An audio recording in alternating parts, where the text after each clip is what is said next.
Hey everybody, and welcome back to Dude's Brunch. It's a podcast about pop culture, internet garbage, and black coffee. I'm your host, Taylor Olmstead, and with me it's my good buddy, Tyler Reed. Tyler, what did you have for brunch today? So today for brunch, I had very good slice of coffee cake from Brown Bear Bakery. It was so good I had to tweet about it. You know what it is? It's gotta be that just throwing cream cheese in anything makes it better, but probably also worse for your body. I think it was in it was like a crust in the, or like a coat, not like a sprinkle, like a crumble in the middle. That was a nice thick cinnamon paste. You put that on Twitter? Hold on, I need to look at this. Oh, if I was a clever man, I would have taken a photo of it, but I, however, did not. Dude, pics or it didn't happen. You know what? You're right. You're absolutely right, everyone. Wait, so you said you put it on Twitter and then you didn't actually put it on Twitter? I tweeted about it. But you didn't put a picture. But he didn't tweet a photo, which means the tweet doesn't really matter. It's like, how many years have we been doing this, and you knew that you could have taken a photo for the gram or for the tweeter of your brunch, and you just didn't? For the literally anything. You know what? You're right. This is my fault. Let's see if I can find a good photo. But regardless, we can just take a look at this Instagram feed, and it all looks very good. We're just gonna move on because you ruined it. You ruined brunch. I hope you're happy. Oh, there it is. Sean, please redeem this program. What did you have for brunch today? Oh God, are you gonna be in for a delightful surprise? I had hummus and pretzels for breakfast. That's not what that is. Oh my God. And I got the same reaction from the wonderful woman that I lived with. Lived with, past tense. She saw those pretzels and hummus at 9 a.m. and she was like, nope, sorry, I'm gone. She was like, I'm not doing this anymore. I'm not going to be with somebody who thinks that breakfast is pretzels and hummus. I support her decision. What? No. She's upset. I falsely represented her. I'm sorry. Personal apology to my fiance, Sarah. Sarah, I'm sorry for falsely representing you. I mean, it was all for the bit. You leaned into the bit, and I respect that, even if your brunch was garbage.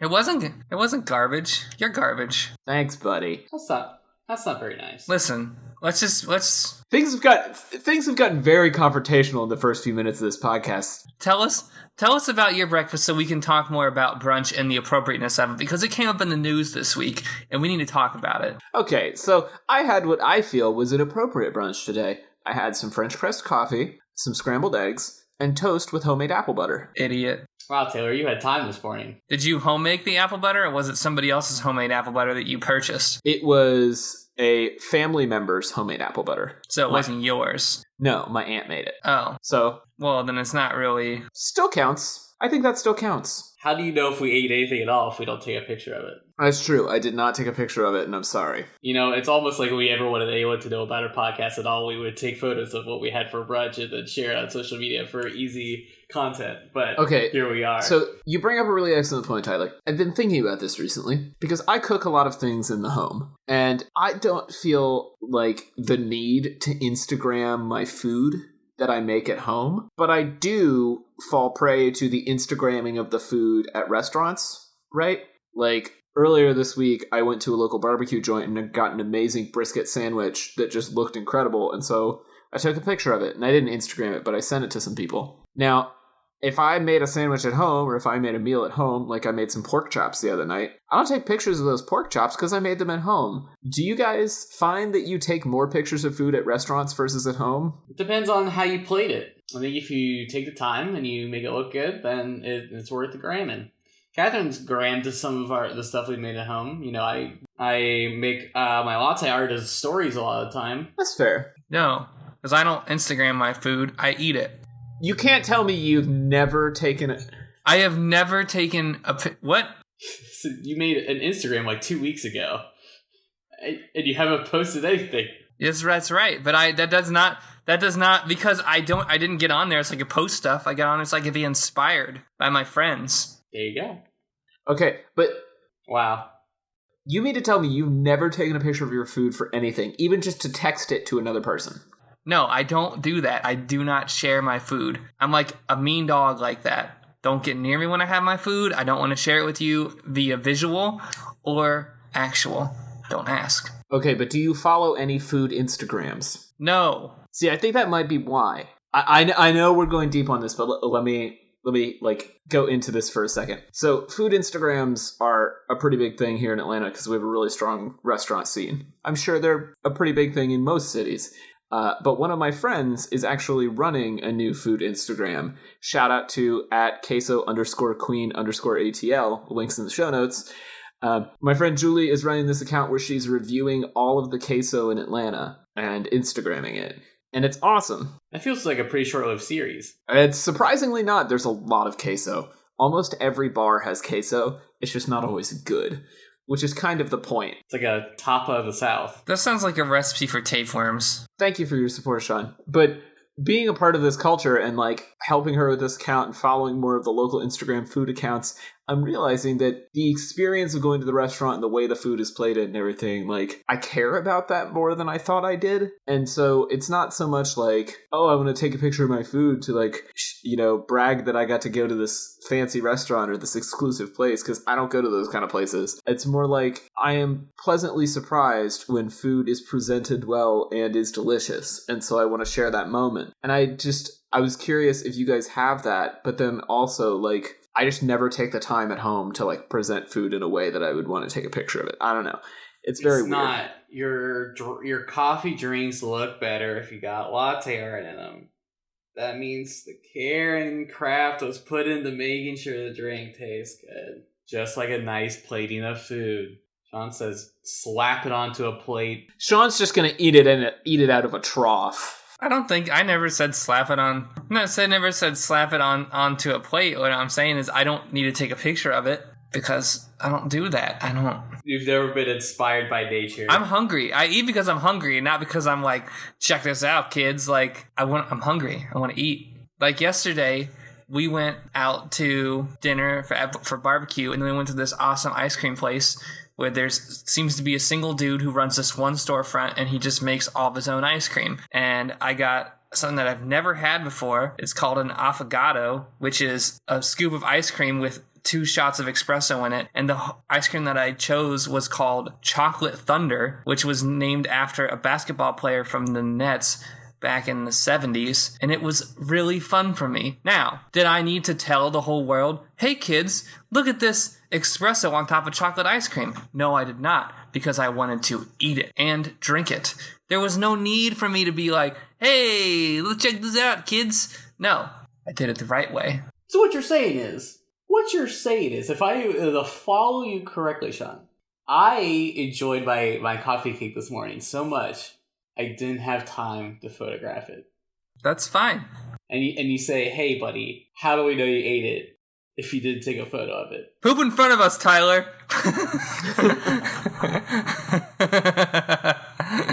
I mean... But Sean, you wanted to talk about the nature of brunch. I don't think you need it. Oh, no. So it's fine. You think that banter was enough? Yeah. But you guys got on me because I didn't want to take a picture of it. I don't understand what taking a picture of it was going to do. God, my Instagram is so much food and beer. See, that's what I mean. Don't tell me to be like your Instagram. You seem to be holding that ship down. And to dock. I don't want to port. I don't know. It's really about helping local businesses, letting them know that you enjoy their product and having other people be turned on to their product that they would enjoy. Dude, I get on Google and write reviews of the businesses that I love all the time. I have literally never done that before. See, because I go on Google and I use their reviews, so I do that. If a business does a bad job, though, I don't review them. I just don't review them. If I'm not going to do anything good for them, I don't review them. I'm going to be like, hey, listen, this place sucks. So what you're saying is you just, on a regular basis, you just walk around the entirety of your 15 mile radius and say, I wonder if any new places opened up since the last time I treaded these hallowed halls. What I'm saying is, Sean, is how do you find out about new businesses? Who you just walk by them or drive by them and see them? You say, ooh, I would like to go to that place. Yes, kind of, yes. To be fair, I'm with Sean. I also do that. Now, I don't want to. I don't want to say like, okay, so it's a hard comparison to compare or to put like Cincinnati and Arlington, Virginia, against one another. Like small businesses open and close all the time around here. That's correct. Like all the time.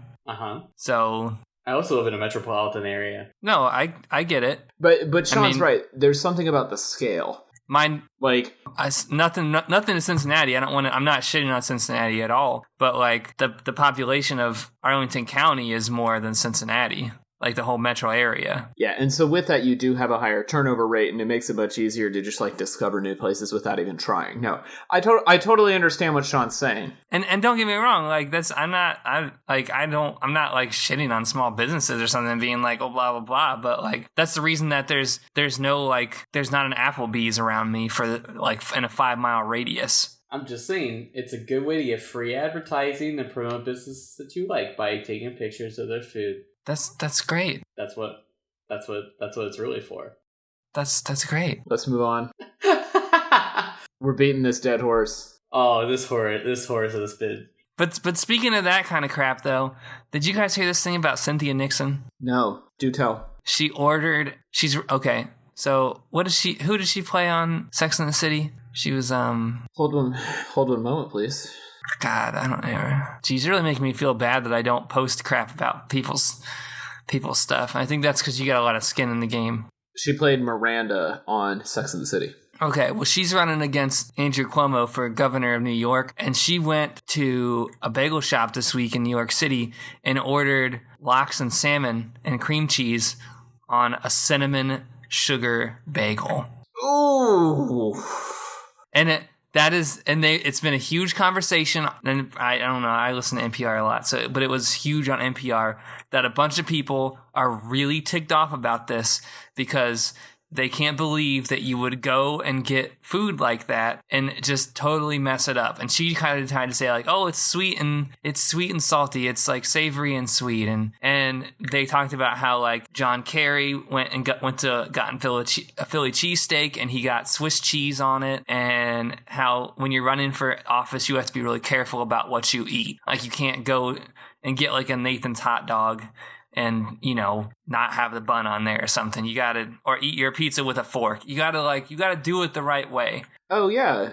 Yeah, you're absolutely right. I mean, remember when President Obama got in trouble? I guess he was probably then candidate Obama because he requested Grey Poupon at a restaurant or something. And everybody flipped out because it's like, oh, look at him. He's so fancy. He eats his food with Grey Poupon. And it's like, Grey Poupon is not that fancy of a mustard. It was marketed as a fancy mustard because no one was buying it.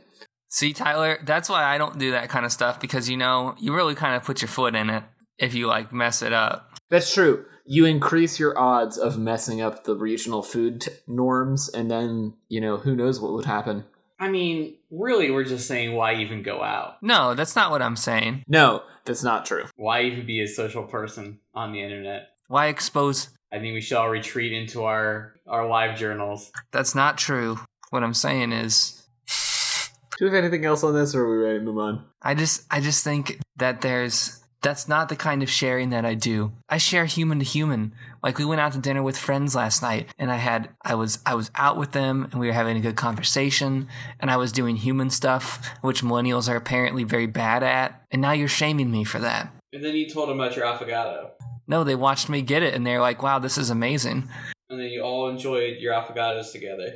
No, because they got regular ice cream. I got the affogato because I was like, this is what I want. And I was like, I saw the basketball player on the little sign that said Chocolate Thunder. And I asked the guy, I was like, who's Chocolate Thunder? And he was about to make me guess. And he was like, who do you think it is? And I was like, up front with you, I have no idea. So if you want to talk about it, you're going to have to tell me. I'm not going to guess. I'm not going to guess because I honestly don't know. Unless you're going to wait for me to look it up on Google. And then he told me and we had a nice little chat. And I wanted to say see, was that hard? Was it that hard? I was asking from a genuine place.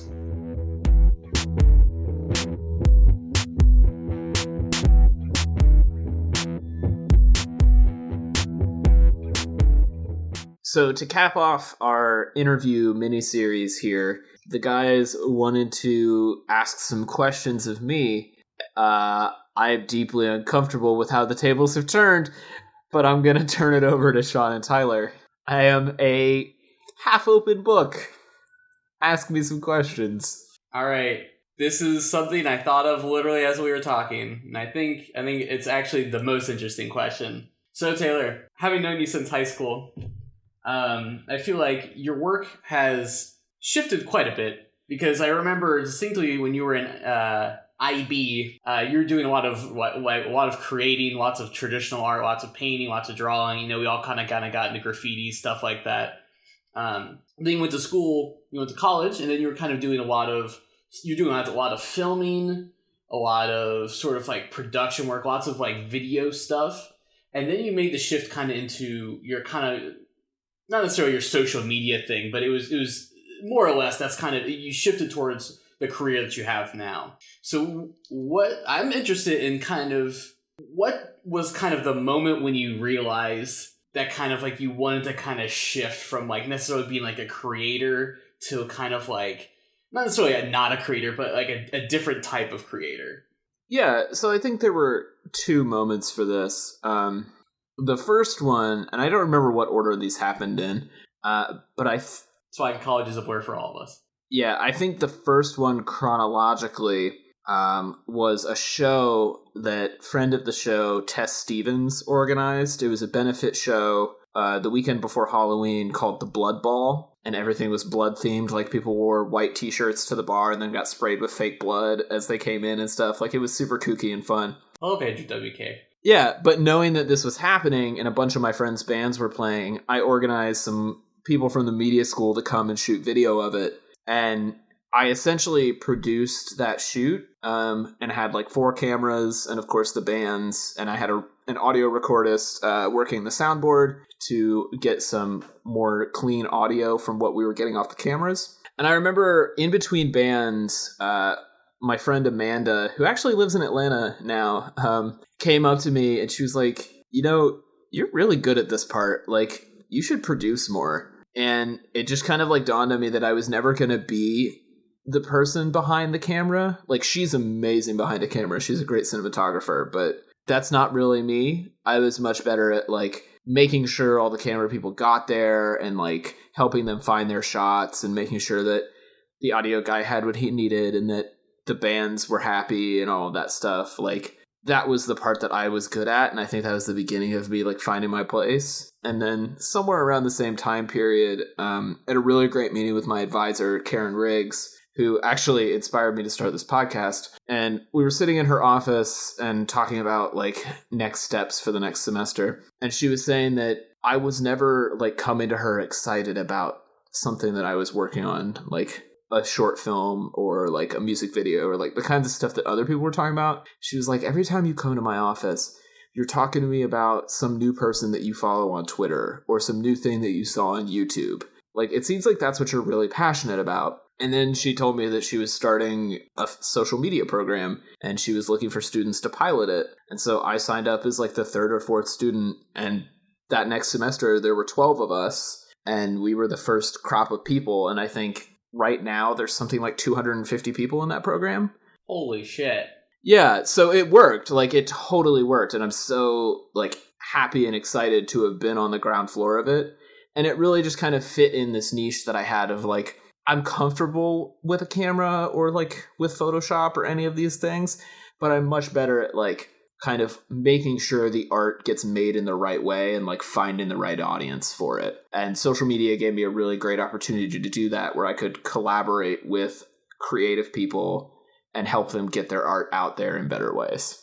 We should talk. Sorry, can I jump in here and talk about a segue here? That the original part that he was talking about, talk about how this is, because I don't think a lot of people know that this is kind of a family business for you. Yeah, that's a really good point. So growing up, my dad always kind of did this work, right? Like, he did it on the side for a while. He actually went to the same program at Ohio University that I did. And so his background was in radio and television production. And he did some stuff on the side. But then during the 2008 financial crisis, or somewhere around there, maybe it was a little bit earlier than that. I guess it was right before. He got laid off from his job. And at the time, he was working remotely doing some AV and production and that kind of stuff for a company. And so when they laid him off, they said, listen, like, you work remote, we're laying you off, like, we don't really it's a complicated situation. Severance is going to be a little bit weird because you're a remote worker. We'll just give you all of the equipment. And so they gave him all the cameras and stuff that they had bought for him to do his job, and he used all that equipment to start a company. And that company does video and audio and event production and a little bit of graphic design for small businesses in the Cincinnati area. And he's been doing that for over 10 years now. And so as a middle and high schooler, he would drag me along to shoots and I would work as a grip. And when he got like really simple stuff like wedding videos, he would teach me how to edit on that kind of stuff. And so, I mean, before I even got to college, I was editing video and audio in the Adobe suite. And then I learned Photoshop and a little bit of Illustrator in college. So I kind of knew how to do a lot of this stuff before I even got there. And I think college just really helped me like realize that I was never going to be as talented behind the camera or behind the soundboard as my dad was. But I had this other set of skills that were like on the side that were related to what he was doing. And so, yeah, like you said, Sean, it's a family business. And I'm really grateful to have been brought up in it for sure. And it feels like at this point, we've been doing the show for 3 years now. And it makes so much sense that you're the one that's in charge. You're like, well, I don't know, like, we're just the two, like, chuckle fucks that, like, just hang out. But, like, this has been, like, your sort of idea from the beginning. And it just feels so right, you know? Like, I feel like you're always kind of the one that was always kind of, like, planning and, like, getting everything together. Because, like, it was always, like, hangouts or, like, whatever. It feels like you were always, like, really, like, an integral part of, like, getting that thing together. So I feel like it would have been so different if you had not had any of that experience and you just went to college and just tried to, like, learn all these tools. Because you probably would have just finished. You would have gotten your the same degree as your dad. And you probably would have, like, done something completely different. But by the time you got in there, you're like, I like this, but I don't like it that much. Like, I'm not, like, I don't know, it just feels like that was such an important part that you had family that was already doing it. It's crazy. Yeah, I mean, it was really interesting too to see people that I loved working with be really, really good at things that I just couldn't do. Right? Like I hung out with you guys because we were in marching band. And then when I went into college, the natural next step was to hang out with musicians. And so like tons of my earliest friends in college were musicians. And then I met some fine arts people and of course people in my major, but it all kind of revolved around like hanging out with people who were better in the like finer arts than I was. And like bringing them together or finding ways to collaborate with them as opposed to maybe like making my own thing. Like I always really enjoyed when I could bring a group of people together and watch them do something and just like facilitate that process. Right. Because like I usually don't like to be top in charge. I feel like I somehow end up having to take charge in like some scenarios, but I'm always the one that's like, I will follow whatever you think is going to be best, and I will execute that as best. You know, like kind of, I'm a leader of a follower of the leader, and so like it makes so much sense, kind of like our working relationship where Taylor kind of like has like big ideas, and then I try to execute them in the best way I think is going to work, and that sort of like really like satisfies like how I like to work because you really don't. Like, I show you things and you give me a sufficient amount of feedback. Like, I feel like it's never, like, over or under. I feel like you're not usually heavily, like, critical of anything. Which I think is good. I think it's good experience to be, like, to not, like, nitpick everything to death. Because that's literally how nothing ever gets done. I don't know. It's just been really enjoyable to work with you in that aspect. I appreciate hearing that because being in my day job more of an execution person, right? Like I do a lot of design this thing, do that thing, post this, write this. Like being managed as a creative now, I definitely see a lot more of that. And I try to be a better coworker with creatives than some of my coworkers will say. In multiple jobs, almost every job I've ever had, like people don't necessarily know how to work with creative people. So it's something that I really strive to do well. Talk about 10-minute tech talk. I feel like I'm not just saying that because we're like stale on things to talk about, but this was the first one. Dude's Brunch was the original project that we that you pulled us in together, that you really kind of took charge on and putting the project together. But 10 Minute Tech Talk was the second project where we are almost leaving this podcast to go into something that is more modeled on that kind of format.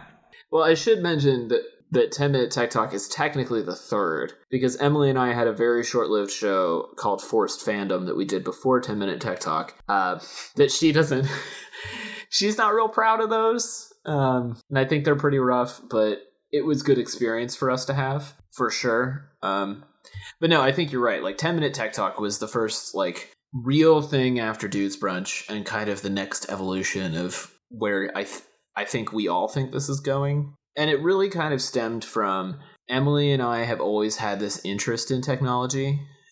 She did the social media program with me. She was one of the original 12 people as well. And so we had been working together on school projects for a couple of years and had known each other for a long time. And, you know, it just started as, like, we would snarkily live tweet the Apple events, like, on our personal Twitter accounts. And after one of those events, I was like, you know, we know a lot about this, and we know a lot about, like, how to market content on the social internet. Why don't we make a thing?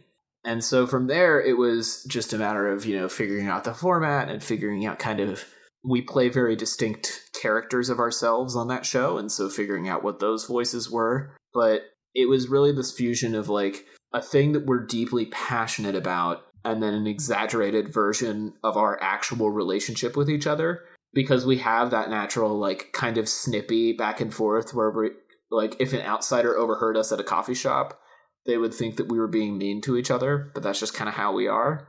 Like, there's a lot of quippy dialogue, and so it just kind of arose out of that. I think we recorded maybe 2 test episodes before we figured out what it was going to be, and it just went from there. I mean, you're right that, like, as now a frequent listener of podcasts within our own network, it's surprisingly just enough. You know, I listen to it, I'm like, I'm informed. And, you know, it just feels like it kind of came out that way. I feel like you knew exactly what you wanted, and you kind of knew how to run it, and it just kind of worked. Well, and that was also from a long time of doing subject matter research. Like, one of the things that I always kind of felt bad about with Dude's Brunch is that I had been listening to podcasts for maybe 6 months when we started doing Dude's Brunch. By the time 10 Minute Tech Talk came around, I was listening to like 5 Apple podcasts every single week. I was listening to Accidental Tech Podcast, Upgrade, Clockwise, the Talk Show with John Gruber. I feel like there was one more that I can't remember. But just like so many tech shows, and some of them were like 3 hours long. And it was like, I want to tell people why this stuff matters, but I can't make them sit through 3 hours of podcast for it. Mm-hmm. Like, nobody cares about the new keyboards on the MacBooks as much as I do, and so they're not going to listen to that. And so that's where the 10-minute thing came from, was like, what is the least amount of time that I can use to, like, convey what I find interesting about this subject? I've already exhausted just by you telling me that. Like, sure, everyone needs a long podcast every once in a while, but really, I mean, it's all, like, pretty much the same content, right? Like, how different? Right, and so I was listening to, like, 12 hours of the same content, and so if a new, like, iPhone thing leaked, it would be the subject of every show that week, and then I would listen to, like, every episode's take on that thing. I have since culled that down pretty significantly, but it took a paltry 3. Right. But I think that amount of time really, like, showed me what I wanted 10 Minute Tech Talk to be. Hi, my name is Tess Stevens, and I've been a journalist for a few years, but my dad has been a journalist for over 30.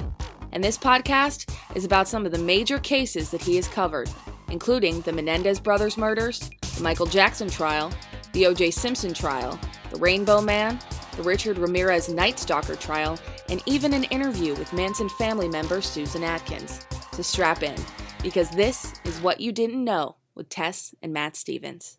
I know that in the past 2 episodes, we've talked a lot about how Tyler really kind of homes in on graphic design and I kind of home in on music. And I feel like your homing in over this period has really been on podcasting and not so much You know, and I feel like watching you through this period has been really interesting because you went through your period of literature review where you were out there and you were listening to all these podcasts and spanning and trying to like figure out what you wanted to, how to actualize, trying to find your niche, trying to create a product that you were really proud of. And 10-Minute Tech Talk, I feel like, is the culmination of a lot of those things. I don't want to bash the show and say that it's not, but this is like a laboratory much more than it is a product where we do our podcast R&D. And now this is like Sean. When Sean says a laboratory, he doesn't mean like, you know, well, with lab coats. Well, there's and lab coat, but this is like in the basement with like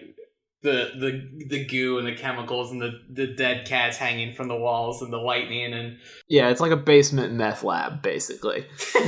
No, I mean, Sean's absolutely right. Laboratory is the right word.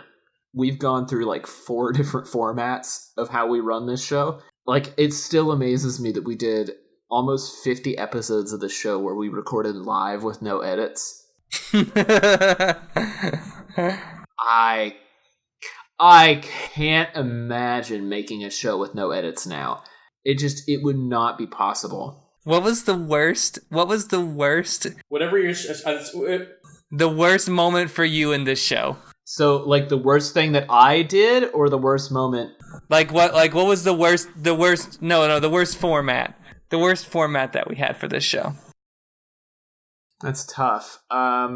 There's a lot. Yeah, we're all mediocre. So let's go over them. So it was 3 to 4 topics. Right. Hour and a half long show that was live. Okay, so the original format of the show was 60 minutes, 4 people, 1 topic each, 15 minutes. I guess it was 65 because we had intros and outros. I felt like that was really straightforward. Wrong. And then maybe 5 or 6 episodes into that, Drew dropped off. And so it was around that time, I think, that we started doing guests. Yes. And so the 3 of us did a topic and the guest did a topic. And we did that for probably 20 episodes. And then we went to... I guess we probably did that for... that for a little bit. Probably a year. We did that for a long time. Because we did that live for a while. And then we did that pre-recorded for a while. And then we went to, I guess, what we would call the current model, which is pre-recorded, intro, follow-up, main topic, internet garbage, outro. Mm-hmm. I think none of those formats were necessarily bad in themselves, but each one of them, like, had clear and obvious weaknesses. When we had a guest that just wasn't into it, or a guest that had a topic that was completely out of left field, I think that was problematic because sometimes we struggled with the 3 of us to, like, rope it back in. And then when we went to the pre-recorded, we had kind of like the opposite problem where I feel like sometimes we would get way too into a topic and talk about it for way too long. Mm-hmm. And so there are episodes during that period where I was a little bit less judicious with the edits, and the episodes come close to like 2 hours long. And like those got out of control for a while. Like, there are discussions now that I just can't listen back to because I let them go for way too long. And we just were, like, saying the same things over and over, but in different ways. Oh, man. Yeah, I think if there's one thing I learned over the course of the show, it's that the edit is way more important than I thought it was. What was it? What's your favorite format that we had on this show? You know, I still really liked the 3 panelists and a guest format. I think that harkens back to, like, my love of old school talk shows. Like, late night talk shows and that kind of stuff have always been something that I really enjoyed. And that was kind of the place we started in. Mm-hmm. If we could start this all over from, like, ground zero, I guess, so to speak, or, like, square one, I would want to do a show that had a guest every week with the 3 of us. But then I think we would have to do it a little bit differently, where we almost had a producer role whose whole job was to just, like, find, pre-interview and work with the guest. Yeah. Because I don't think we did a great job of preparing all of our guests before they came on the show. And some of them fell right into it and did amazing. Right.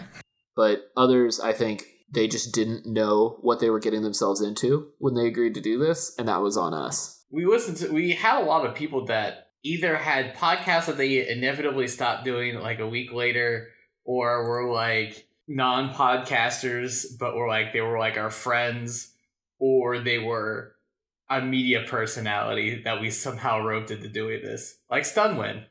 Yeah, I think when we had guests who were established podcasters or media personalities like Steve Unwin or David Lohr or Dan Morin or Matt Nelson from We Rate Dogs, like all of those guests, it's a different kind of show because it becomes more of an us interviewing them show. But I think it was a good idea when we finally did settle in on a panel of recurring guests, because we had a really good rapport with a lot of those people, and to be able to bring them back every few months turned into a fun way to like bring back old in-jokes or like kooky segments like Janet's Anime Corner. Yeah, exactly. Right. Like Janet's Anime Corner, or Emily makes us talk about our feelings, like those sorts of things. What was one of your favorite segments from this show that you made or that we talked about? Oh man. I can't remember exactly who the guest was, but the episode where we first talked about Lego trains is like the hardest I've laughed during the recording, I think, ever. Like, we all just got so invested in those Lego train videos, and you can hear it in the recording. I'll put a link in the show notes if I can find it to that episode. I mean, that was hilarious. I'm trying to think. I know we're talking about. Okay. I feel like some of my best memories come from the internet garbage segment, because I think that was just such a great way to like end the show and like cap it off with a bit of humor. Right, because I remember it felt like we had topics that either ran too short, or we need like a little bit more. And I forget what the first one was. I don't even remember. I wish I could. But like, I think you're right that was probably one of the best additions to the show that I think we ever did. Sometimes it gets into the weeds, but I really think that you're right there. Unfortunately, it was a very visual gag most of the time. And it was just us laughing at the thing and then being like, oh, well, you'll watch it later. Well, and editing that was always fun, though, because I got to pick out, like, I tried to pick videos that had an audio component to them so that I could play a little bit of the audio over top of us laughing. And they're, like, some of my favorite, like, technical editing moments came from that segment where you can clearly hear a direct reaction to the video in those of us that are on mic. Like, Sean is really good for that. He gets really expressive when we watch those videos. And so to hear him, like, completely overreact and lose it to something was always my goal. I try my best. I really do. So now that we have 150 episodes, or we're going to, this is 148. What are you going to do with them? Like, what happens to them? Oh, man, this is like the one question I didn't want you to ask me. I don't know. I'm going to make you cry. I'm going to Barbara Walters you. So, I'm going to try and not get too technical with this, but basically, it costs money to run a podcast because you have to pay for server space to host the files. And so right now, we pay a certain amount of money a month that covers uploading 4 new episodes to the Dudes Brunch archive every month. Now, the easy solution is that I just bump our subscription plan down to like a ridiculously low level where all we're paying for is the maintenance to keep the files online, which is probably what I'll do in reality because it's the easiest solution. The other option is that I try and find some other place on the internet where I can host them for free. Like if I know anybody that has a server, or if I want to like buy a server somewhere and set it up. I don't really know what I'm going to do. But I've been thinking about this a lot, of this idea of like, does the show live on? And the example that I keep coming back to is this show called You Look Nice Today. Links in the show notes. And You Look Nice Today is considered to be like one of the first podcasts ever. It was hosted by, among other people, Merlin Mann, who is now on Do By Friday. And it's kind of like a rite of passage for people who get really into podcasts to go through and listen to the backlog of You Look Nice Today, because it's just such a well-known show. And I don't think that this show will ever be that. Like, there can only be one You Look Nice Today, like one necessary listening, like all the way through podcast, and we are not that. But I do think that there are episodes of this show that I want to live on. There are things that we did on this show that I'm really super proud of, and I don't want them to leave the internet. As well as the fact that, like, there are links to this show all over the internet, like, and links from this show to other things. And so I don't want to create a system of over 150 broken links where like maybe we talked about some cool band that we really loved and people are Googling that band 10 years from now and one of the things that comes up is our episode and they can't get to it. Like that would suck and I don't want that to happen. So yeah, I mean the show's going to live somewhere. I just don't know what that's going to look like. Now, creative question here. It's 3:00 on a Tuesday morning and an infomercial starts to run and it's greatest hits of Dude's Brunch. You can have this incredible lifetime collection of Dude's Brunch episodes right to your home on this 6 vinyl set. What episodes make it on the greatest hits? Well, first of all, I don't want these episodes pressed to vinyl. That immortalizes them in too much glory. And then I have to have Tyler design a record jacket. Right. Can we do like 2 episodes on vinyl and have them pressed and like mail them to people? It should just be every single moment of Zen, just back to back. Yes, all the moments of Zen. Which, if you've never listened to the show all the way to the end, after the final theme song, I cut in the best blooper from the rest of the show, and we call it the Moment of Zen. This is a feature that Sean added, and I absolutely love. Literally tweeted us if you've ever listened to that ever in your life. Yeah. I don't actually know if anyone actually listens to it.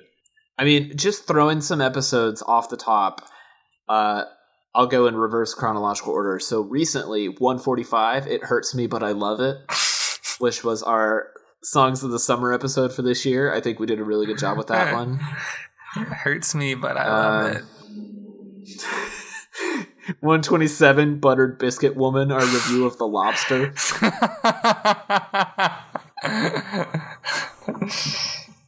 I really like 121, which was our best of 2017. All of our annual yearly best of episodes, I think, are some of our best. Oh, this was a good one. 119, The Citizenship of the McGriddle, where we talked about 3 stories in the news of bad things happening at fast food restaurants. That was a good one. I totally forgot about that one, but that one was fun to record.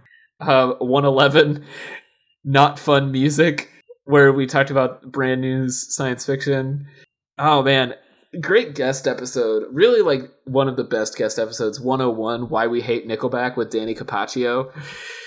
Oh, that was good. Danny was awesome. Oh, yeah. What the best idea I ever had was, like, this guy wrote an article about hating Nickelback, and I said, you need to come into our podcast right now. We did have some good titles. I don't want to...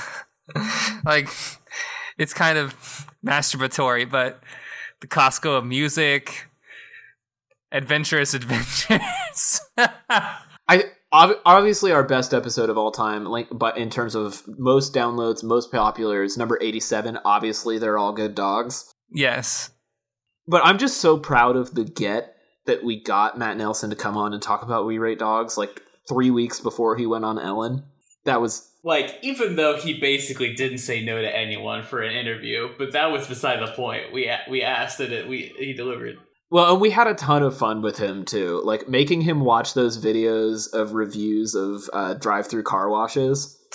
Like, I can't believe we got him to do that. That was ridiculous. That had to have been one of the best brain synergies I think we ever had. We're like, this is a person we could talk to. What was your favorite bracket? Oh, man, we did a lot of brackets. Oh, God, it wasn't fucking the fast food one we just got done with. That was the worst one. No, I think the Halloween candy bracket Which one? was really good. The second one, the most recent one. Okay. I got more responses from people who were upset with the outcome of that bracket than I think any episode we've ever done of this podcast ever. People were fired up about the candy. What won out on that one? What was the winner? Oh gosh, I don't even remember. Tootsie Rolls, maybe? I think it was Tootsie Rolls, because Reese's won last year. I'm pretty sure it was Tootsie Rolls. And usually most people are furious when I say Tootsie Roll. God, that was the best, like, flick of the wrist I've ever done in my life on this entire podcast. Is coercing all of you to think that Tootsie Rolls is the best candy, which it is. Next to the Reese's Pieces, or next to Reese's. You know, when we go down this, it's hilarious. Beard racist, the audience choice special. Those were always fun.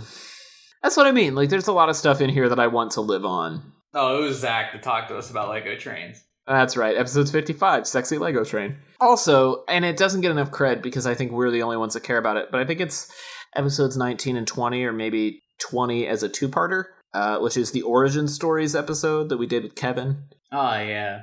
I think just for me personally, that was a really great conversation. I don't know that it's necessarily like applicable to most people, but it was a really good conversation, and I'm really proud of how that turned out, even if the audio quality on it is total garbage. Killing the slowest thing you can find. And really, part of the joy is also just these names that we are always taken from the literal things that we say, which is what Which is a tactic that I completely stole, by the way. A lot of podcasts do this, but the first place that I saw that was on the Incomparable, which always has really great reductive titles. Like, they did an episode about Thor Ragnarok recently, and the title was Painting on the Side of a Van. Well, or their Guardians of the Galaxy episode is called Beautiful Space Idiot. there's this hilarious ones in here that I forgot, that robots doing it. Like $5 in a used napkin. That's Wait, hold on. What was that for again? $5 in a used napkin, episode 16. Special Saturday episode on the table this week, remixing video games, Apple's new streaming service, and poverty. What were we doing? What were we making? Like, but that was what I wanted this to be in the initial days of it, was like, let's just talk about whatever is interesting to us at the time. And apparently Sean thought that poverty was interesting. Thought it was hilarious. He's like, let's get a big old chuckle out of homeless people. let's get into poverty, guys. I think one of my personal favorite episodes was 23, when we made the line, and this is a truth that I've always come to find, that true inner peace depends on Wi-Fi. And I also thought that Amy and Craig were one of the more interesting guests that were ever on the show when I was on the show. I think they may have been our first guests, even. If not, they were very early on. Right. I think in an effort to kind of not talk about this specific podcast and talk about Taylor more specifically, I honestly just want you to just talk about your experience as your brief experience as a YouTuber. Ooh. I knew you were going to do this. You're digging up my demons. Well, I already spoiled it because I forgot you had wireless headphones and you walked away and saw that I replied and I brought it up. I have wireless headphones, you know. Which was such a perfect unrecorded moment. I wish the audience could have heard that. Which time, Tyler? Because I've tried to be a YouTuber 3 different times now. Okay, so I know for a fact you had a review series that you were doing that when you were in college. Yeah.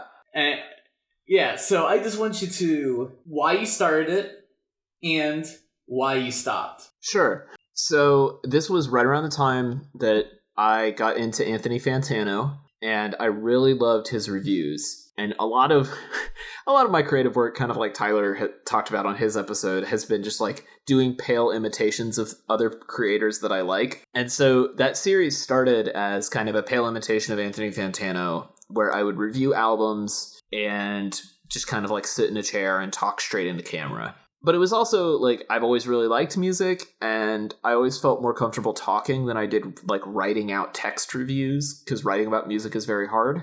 And so I did, I don't even know how many, more than 12, less than 30 probably. And the reason I stopped was it was just really hard to keep up with, because I was trying to do like at least one video a week based on some new album. And the challenge was some weeks like 5 albums I wanted to talk about would come out, and other weeks no albums I wanted to talk about would come out. And, you know, you can kind of pre-record some and get around it, but then eventually you're running into an issue where the album you're talking about came out a month ago and nobody's watching reviews of it anymore. And so that was really what drove me to give up, was I just couldn't review music in a timely enough manner, and I don't think I had diverse enough interests at the time to make a video every week.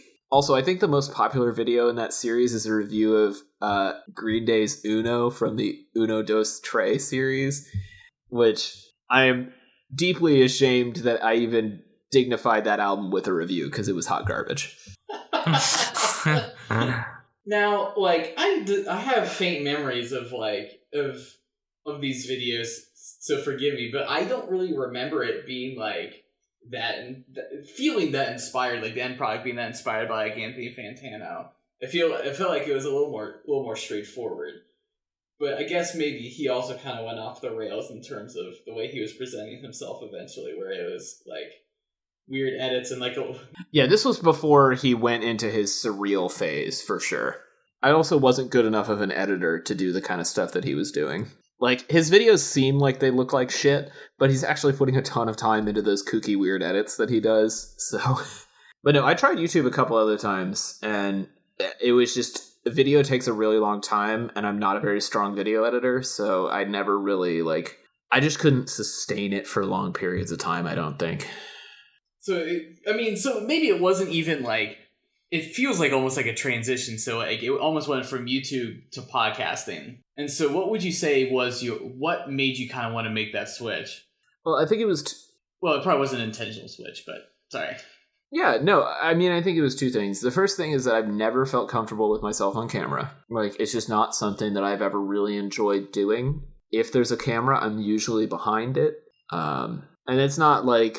I don't know, for a while it was probably some body image stuff, but for the most part it was just I don't feel like I deliver well on camera.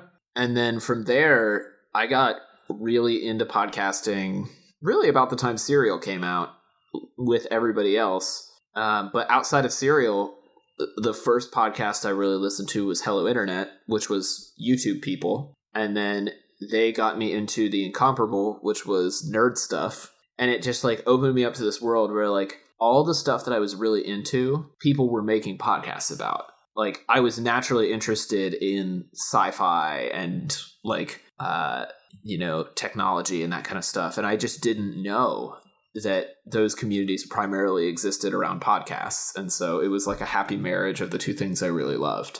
Yeah, for sure. Because that's also how I kind of got into podcasts was I watched a gaming podcast on YouTube. And I said, well, I can just use an app and listen to this. I never actually listened to that podcast on an app. I actually watched it just on YouTube, which is why I forced us into putting YouTube uploads of all our episodes, which has never been popular. So it's interesting how that kind of was a very gradual shift where it kind of like people who are making videos kind of started to making podcasts, and that kind of like led to the ramp up of, because I feel like podcasts have always kind of existed in one way or another, but they felt like so niche, so like granular, and you're like, why would I want to listen to like this shitty book on tape? Like I want to, I'll just watch a video or like a movie. I don't know. No, I think you're absolutely right, and I think the two changes were that it became easier to host them, like technically, but then having the podcast app built into the iPhone and having like a clear place where podcasts went. As opposed to like, well, you have to download it to your computer and then add it to iTunes and then sync your iPod with iTunes and then it goes into the podcast folder. Like, it was really hard to listen to podcasts before the iPhone and other smartphones. Yeah. I forgot what it was like to have an iPod where you had a clicky wheel and you downloaded things and you just had like 30 unnamed tracks of this artist and then you just kind of listened to them and hope for the best. And like, you had to get it from like RSS feeds. Yeah, I mean, that's where the name podcast came from. And so I think it's a pretty obvious like transition there, where as soon as smartphones became kind of a mass market tool, consumption of podcasts became easier. And so it was much easier for like established people to move into it.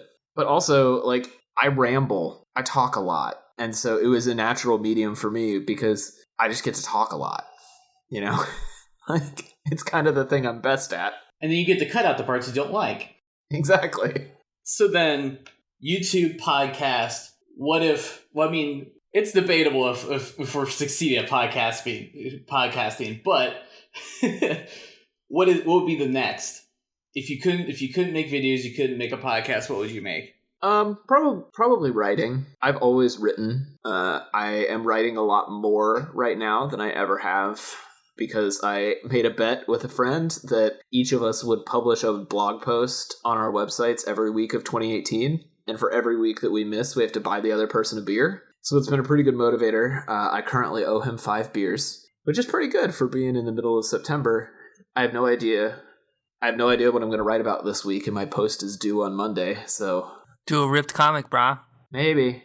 But I always liked writing as a kid, and I just kind of fell out of it when I had to write so much for school. But now that I've been away from school for a while, blogging has been really fun for me because I just get to write about whatever I want. So that's probably what I would do if I couldn't do this. Because it feels like we all kind of moved away from like individual content, like go to my website and find my blog post. You know, I feel like we went away from that, and it's like, just read my Twitter or just read my Facebook, you know, just read my whatever. And it feels kind of like we're almost kind of re-pushing back out to like the individual spaces again, because we're like, I don't know, because Twitter refuses to ban Nazis. Because Twitter's a giant garbage heap? Yeah, for sure. I don't know. It's interesting. It's interesting to see the shifts in like in the social sphere, and it kind of feels like we're kind of about ready for like another kind of cultural shift. It feels like so, but I feel like at this point, I think podcasts are pretty safe relatively. I don't know how I feel about it. Yeah, I mean, I feel good enough about it. Like, it's kind of like Sean said last week. I look forward to doing this, and so it doesn't really matter to me, like, how safe the industry is or whatever. We're also not making any money on this show, so that helps. But, like, I'm still going to keep making these because I like doing it. And I think that's really, like, that's where the impetus for Dudes Brunch has always kind of been. It's like, we're going to do whatever we like doing, regardless of whether it's necessarily like the most accessible thing for the audience or the thing that's going to make us the most money. Right, which is why you've allowed me to say fuck for 150 episodes. Or why we do brackets of fast food restaurants. Or we watch just absolutely ridiculous YouTube videos. Like synchronized canoeing. Yeah, Sprinkle Man didn't get views on his own. It's not like we're going to get views talking about him. I feel like we ended up talking a lot about our podcast in general, but I feel like you're sort of the dad. You're the dad of the pod, and we're like the uncles.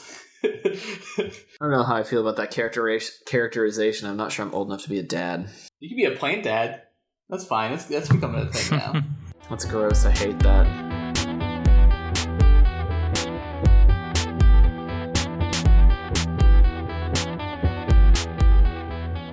All right, and now it's time to round out the show like we always do with a round of shameless plugs. We'll start with Tyler Reed. Tyler, where can the people find you?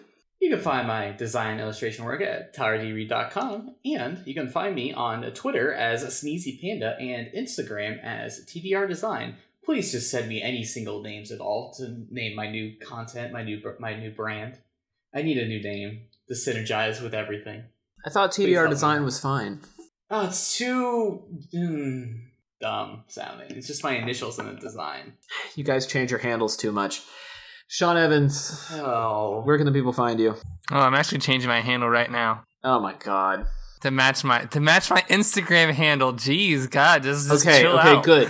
Chill out. Synergistic branding. I'll be one name now. There you go. Then you get to say it and make it sound all fun. All right, what is the one true name, Sean? What is the one true name? It is Telly-Sean. Okay, links in the show notes. Telly-Sean. Like telephone, except it's with the Sean. Yes, let me pick up my telephone. Ahoy, telephone. What? I'm sorry, I can't hear you. This phone is actually really bad at making phone calls. What? Well, you can find me on the socials as at TC Olmstead. You can read those aforementioned blog posts at tcolmstead.com. You can like and follow the show at Dudes Brunch, and I guess that's it. We'll talk to you all next time on another episode of Dudes Brunch.